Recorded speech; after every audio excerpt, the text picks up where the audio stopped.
Hello and welcome back to the Anti-Alienation Project, your source for all things related to parental alienation. My name is Maddie, and last year I figured out that I had been alienated from my dad for 20 years. Since then, I've been speaking out about this form of abuse and trying to spread awareness and wake all of the kids who are still suffering up. If you've seen any of my other videos, you know that I don't usually give trigger warnings.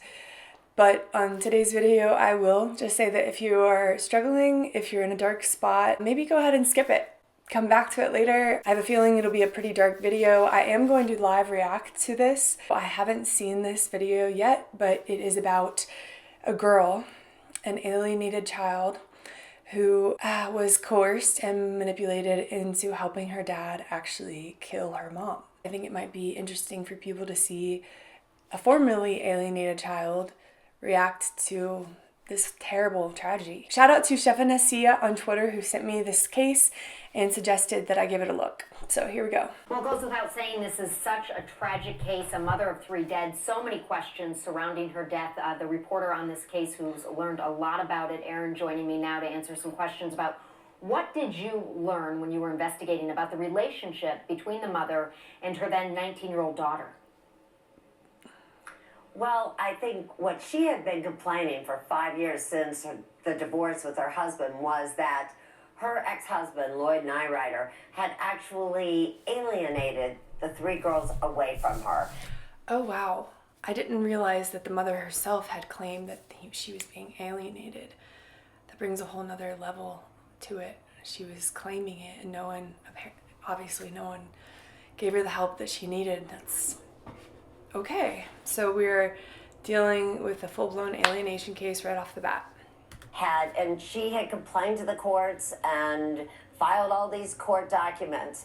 And in fact, that is exactly what the DA now believes happened. She was found dead in her home. At first it was viewed undetermined. They couldn't decide whether it was a homicide or a suicide. The investigators then really focused on the idea that it may have been a homicide. And when they began focusing on her ex-husband and one of her daughters, they concluded that he had been able to manipulate one of their daughters into helping him kill her. And they talk about teaching your child to hate and then enjoying watching them hate. He brainwashed, manipulated this child to kill her mom, and he enjoyed it. He enjoyed that. He's probably still enjoying the fact that she did it. How sick. You chalk it up to this concept of parental alienation, where a parent has such power over a child that he or she can manipulate the child into acting out against the other parent, and in this case, actually help murder her. You know, as a mother, you hear this parental alienation, and I wonder how common is that? Is that something that happens often? Yes, everywhere, all the time, across the country, across the other countries, everywhere in the world, all the time, happens every day. Millions of people.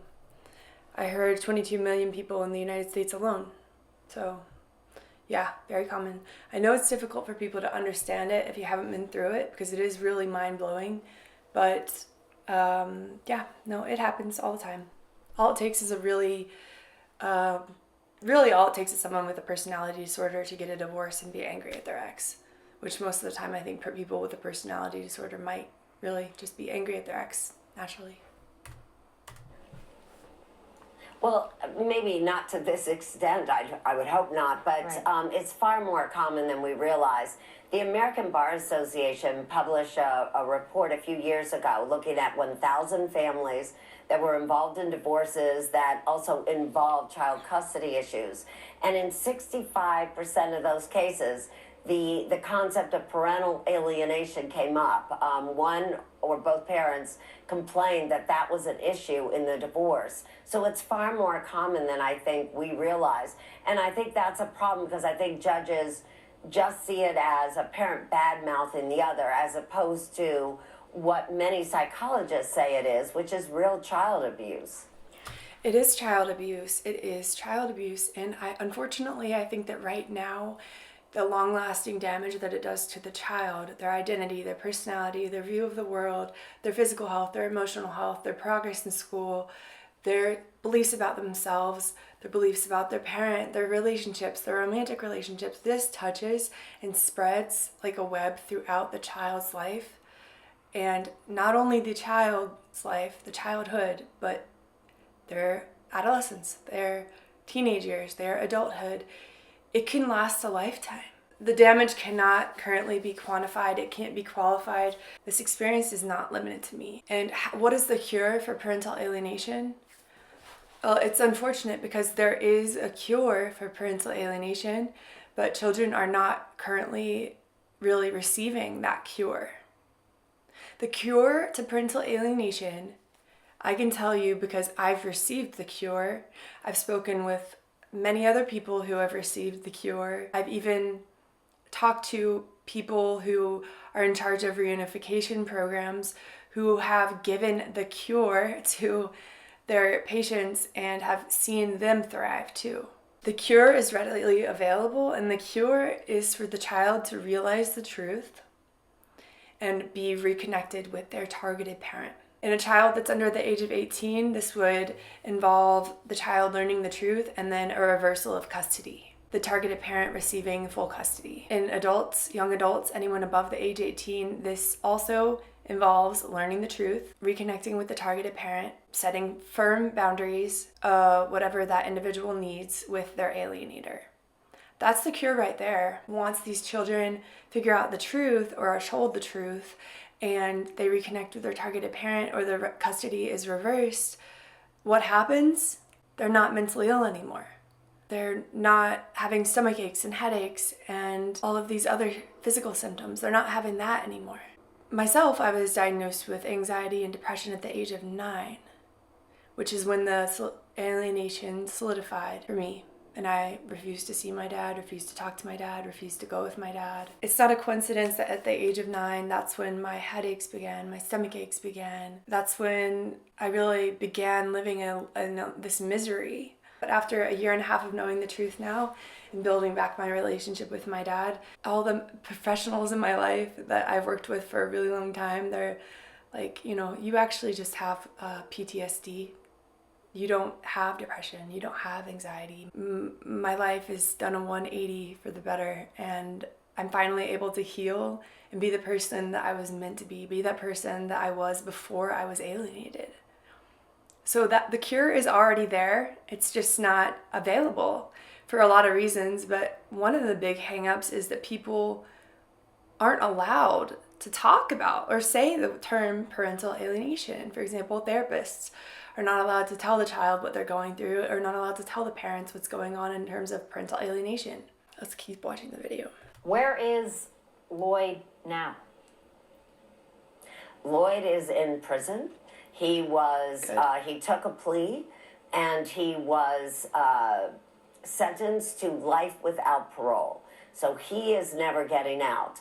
But his daughter, Carrie, was sentenced 1 to 3 years, and it's not quite clear when she'll get out, but she will get out much sooner, obviously. Okay, well, I'm glad that the dad is going to be in prison for a really long time. I personally think that this child is going to need some long-term help in the terms of like a mental facility. I don't know exactly how she's going to be able to live with herself. I hope that she's able to eventually learn the truth and forgive herself. But that might be really hard. That might be a process that lasts maybe a lifetime. This is the most horrific case I've ever seen. What's intrigued you perhaps the most in this case? What really sticks out in your mind? Well, I think this idea that a parent could brainwash a child to this extent, it's hard for me to believe, but I had a long discussion with the DA, and he compares it a lot to, the parent who's actually doing the alienating. He compares that parent to a cult leader. And that seems to make a little more sense to me, but it's still very difficult. I'm really glad that she brought this up, because I've often said that parental alienation in severe cases becomes a cult of two. So there's the cult leader, who is the parent, and the cult member, who's the child or children. Cult of more than two if there are multiple children. And recently I was gifted this book by someone in this community, awesome Melissa. Thank you, Melissa. It's Freedom of Mind, Helping Loved Ones Leave Controlling People, Cults, and Beliefs by Stephen Hassan. I'm going to start a monthly book for a reading, and then I'll do a video too if you guys would like to start my monthly reading program that we can do together.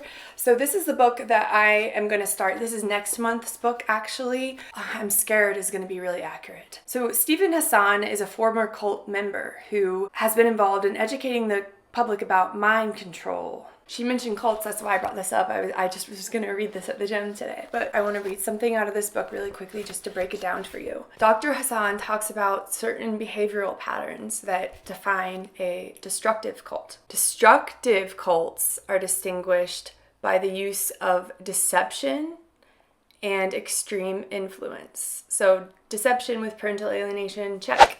Extreme influence, check. They're your parent. It seems like there are three main behavioral patterns that can differentiate a cult from a destructive cult. Number one is authoritarian leadership. Dr. Hassan says that in essence, a destructive cult is an authoritarian group headed by a person or group of people with near complete control. Charismatic cult leaders often claim divine or otherworldly powers. Many legitimate religions have power, and then it goes on to say, a group becomes destructive when its leader actively uses such power to deceive members and to rob them of their individuality. So authoritarian leadership, you can say a big check mark for that.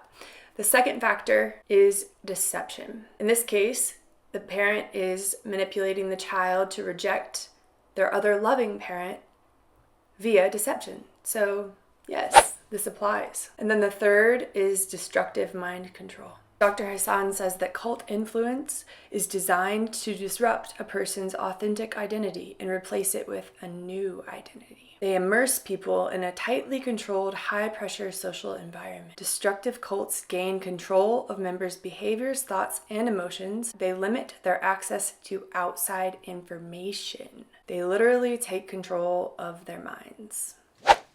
Just from the first chapter of this book, you can see that parental alienation, a severe case especially, absolutely a cult.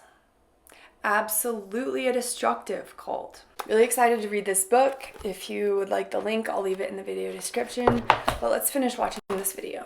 To understand how a 19-year-old smart college student, going to school in Rochester, not even living with her dad at the time, could be coerced, manipulated, convinced to help kill her mother.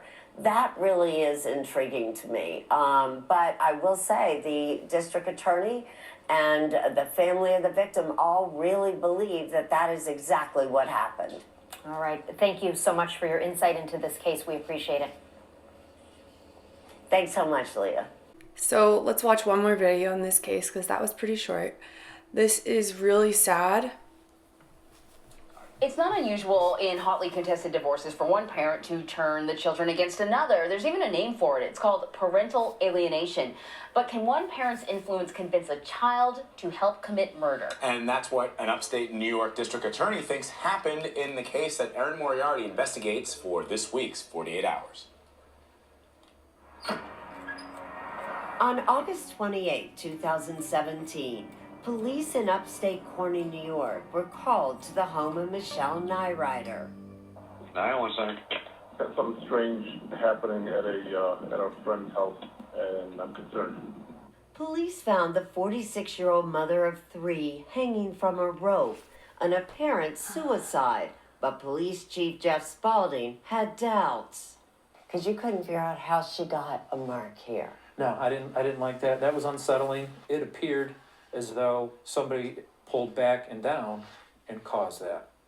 Those who knew Michelle best were convinced she was murdered, and Michelle's mom, Jeannie, was even sure of the killer. I'm thinking it's more than likely Lloyd killed her. Lloyd Nyrider was Michelle's ex-husband. For 5 years, the couple had been embroiled in bitter custody battles.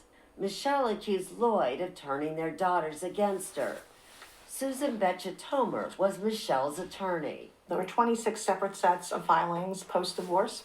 And how unusual is That that? is super unusual. If you have 2 or 3, it's a lot. To have 26 is astounding. On the day police found Michelle, What did they do about that? What did they do about that? What did they do about that, though? the couple's middle daughter, 19-year-old Carrie, at college in Rochester, called Corning police and spoke with Lieutenant Jeff Heverly. My friend called me earlier today and told me about my mom, and that she, I'm sorry. It's okay. He called and told me that my mom hurt herself. Carrie told investigators that over the weekend, her father Lloyd helped her move into her college apartment and that he had spent all night at this hotel. But when police checked the hotel video, they actually see Lloyd getting into Carrie's car and not returning until early the next morning. We don't. This is so scary. This is so scary. I mean, you see the picture of her and you hear her voice. She's a beautiful girl. She's a beautiful young girl. Lloyd all night long. And here it is 6:30 in the morning, and here he comes onto the camera. He still appears to be wearing the same clothes that he had on the night before. Police soon begin listening in on phone calls between father and daughter, and what they hear makes them even more She's so suspicious. young. I'm freaking out. Me too. If Lloyd did kill Michelle, did he somehow convince Carrie to help him? You think she was brainwashed? I really think she was brainwashed. Wow. Holy shit. I hope this girl can come out eventually and speak out against her father so that we can prevent this from ever happening again. 8 Hours correspondent Erin Moriarty is here with us now. So, parental alienation. I knew that it existed, but I didn't know there was a name for it. So, could a parent brainwash a child into Like everyone else. Well, this is a new one for me. I didn't realize how common parental alienation is. So first I should just explain what it is. So it's more than just bad-mouthing a child, bad-mouthing a parent in front of the child. It is like a campaign that actually almost reprograms the way the child feels and thinks about the other parent. So giving you an example is like, your father's late again. Okay, that's bad-mouthing the parent. Parental alienation is your father's late again, and if he loved you, he wouldn't be this late. Yep. And it's this campaign of doing that. And what the DA says in this case was that this father had had this campaign since they were little and really convinced the children to devalue the life of the mother. And then he gave them this incredible choice. So he said to her, at least according to the DA and according to the young woman, he said, okay, Carrie, your mother, she's charging so much in child support, I'm gonna have to kill myself. I'm sorry, you're gonna have to go on without me, or we could kill your mother. And so she had to make a choice between her parents. And they're saying that that's why she had just been programmed so long, she chose her dad over her mother. It almost seemed, though, like it could be sort of the perfect murder. It looked like a suicide. Why didn't they just leave it at that? Well, I have to tell you, that's one of the things I loved about working on this story is that the police really could have let it go. The medical examiner, the first medical examiner who looked at the case, called it undetermined and said, we can't tell. But they felt that there was just too much going on here. And the more they looked into it, they actually wiretapped father, daughter, and heard them going, oh, I'm uncomfortable, should I talk to the police? Why are they talking that way? Wow. And so they really stuck with it. It's a very impressive police department. I really can't wait to see how it all ends. And I know I'll find out this weekend. Erin Moriarty, thank you very much, as always. You can see Erin's full report, Carrie's Choice, Carrie being the daughter, tomorrow on 48 Hours. It airs at 10/9 Central right here on CBS. Wow. That's a really extreme example of how alienation works for every kid. Because they're put in a position where they have to pick. It's me or it's your other parent. And he literally threatened to kill himself or we're killing your mom. But due to the amount of brainwashing and manipulation in this case, and I don't really want to watch the full documentary. I have a feeling that would be really dark and depressing and probably, I hate the word triggering, but triggering. I'm conflicted because I guess she deserves punishment, but I think this girl more than anything deserves help. And if she had known what her dad was doing, and if she had known the truth, there's no way that she would have killed her mom. She was being weaponized by her dad to kill her mom. So she's being punished for a crime. Yes, she helped commit the crime, but does she really need to be in jail, or does she need to be in a locked mental facility? I don't think people understand just exactly how parental alienation works, which is again why I started the project. This just confirms, along with many other filicides, suicides, murder-suicides, how dangerous parental alienation really can be. In its most severe form, it does end in death. It has ended in death. It will continue to end in death. I'm sorry this is a bit of a downer, but this is important to talk about. Please leave in the comments below, have you heard this story? What are your thoughts on this story? Anyways, thank you for watching this video. If you value what I'm doing here, please subscribe to my channel, share a video somewhere. If you are an adult alienated child survivor, email me at the Anti-Alienation Project at gmail.com if you're interested in joining a support group. Deep breath. I'm curious to see if I could get in contact with this girl, Carrie, and possibly interview her. I know that's probably a reach, but how cool would that be? Thanks for watching again. I'll see you next time. Bye.